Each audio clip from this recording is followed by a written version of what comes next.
Hey, welcome on back to the Anchorage. This is Galactic Quest.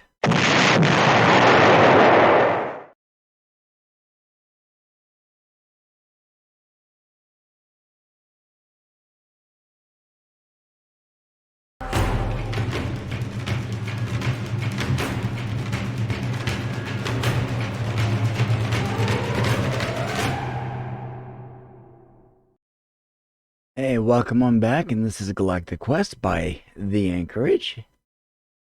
But this is the series of videos that I've got dedicated to commemorating, giving a nod to, it's a tribute to the 2003 to 2009 TV production of Battlestar Galactica.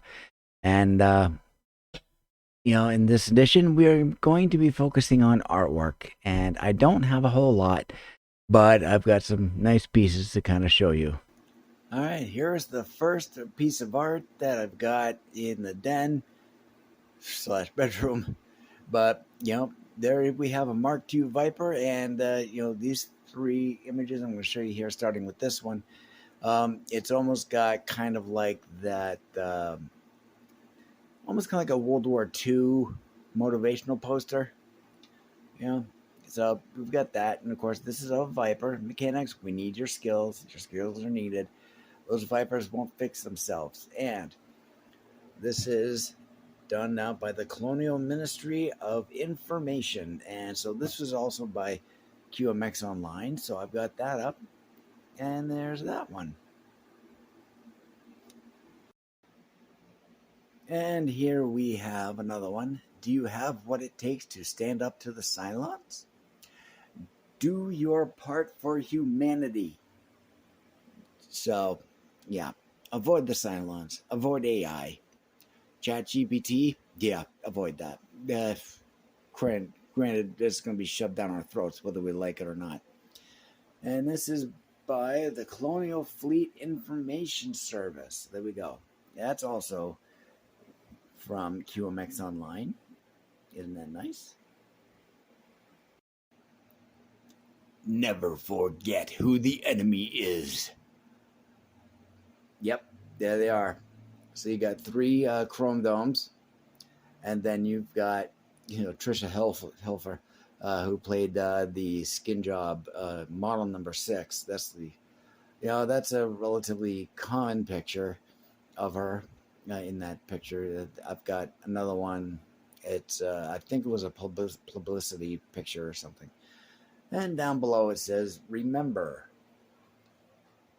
anyone could be a Cylon." So, yeah. So let's not start talking like Guy Baltar with his accent and everything, but there you go. So there's that picture there. Yeah. Never forget who the enemy is. Cylons. Anyways. And then we have this gigantic poster. It's the 12 colonies of Kobol. And, we'll talk a little bit more about that. It's very large. It's right above where I sit here and everything. So, yeah, it's all up in this corner. And, yeah, that's like a good 29 inches wide or something. 17 tall, I think. Or 24 tall. I can't remember. But it's very large. And of course, this is where I sit. And what do you know? Oh, there's the proton pack. So anyhow.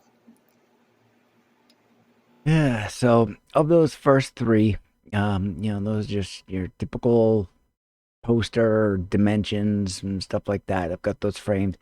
I actually have a set of 5. So the remaining 2 are inside those frames behind 2 of those other ones.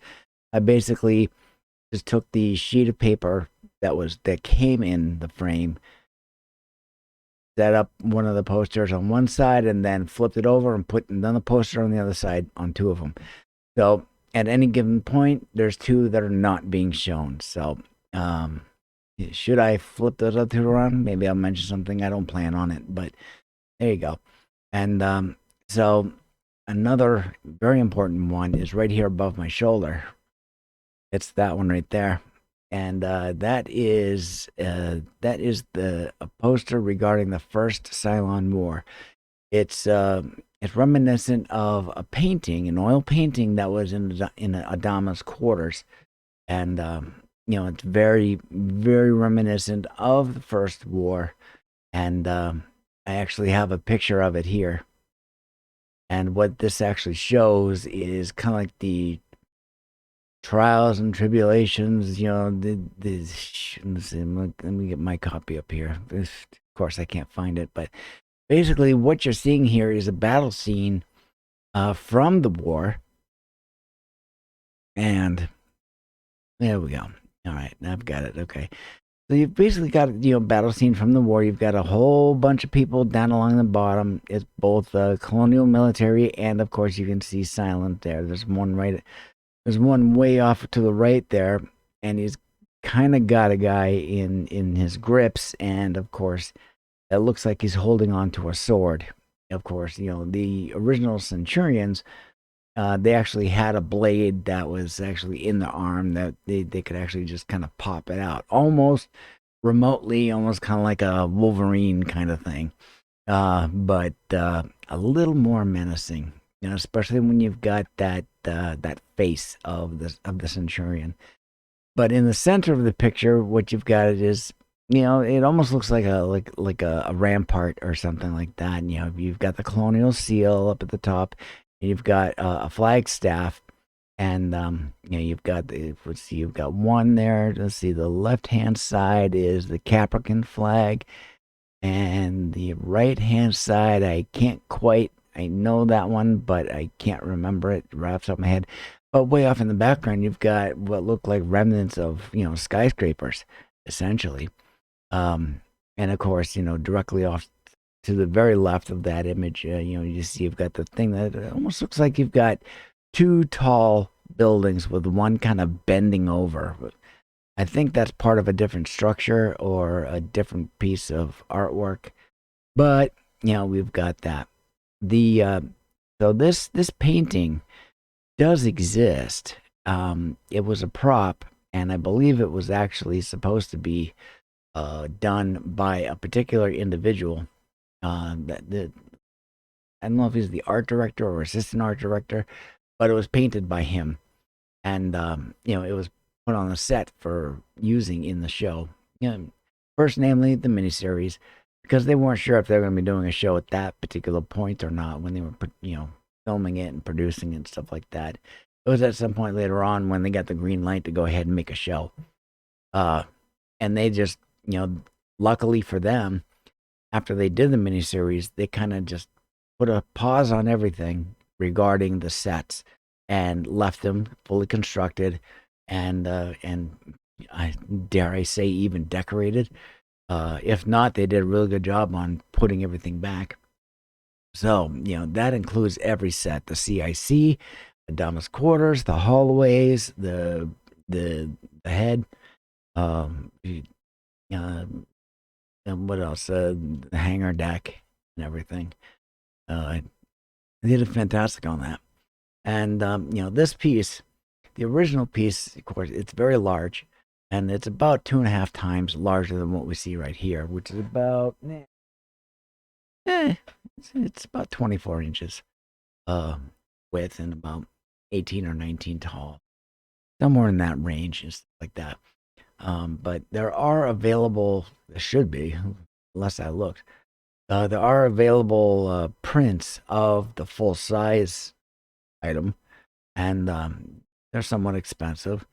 I myself would love to have one because that wall is very, very wide, and I can actually point you off in that direction. Yeah. See how big that is? Yeah.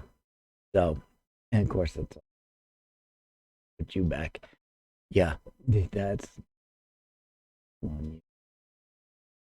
there you are. Well, if I can. There you go. Much better. Okay. That's looking good. Get myself lined up a little better. Anyhow, so that is that there, and would I like to have a larger one? I'd love one because I've got the space there to do it.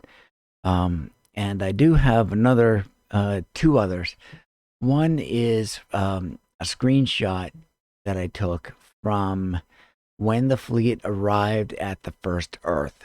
Um, I'll try to put up an image right here, but if I don't, then there we go. If I do, then here it is.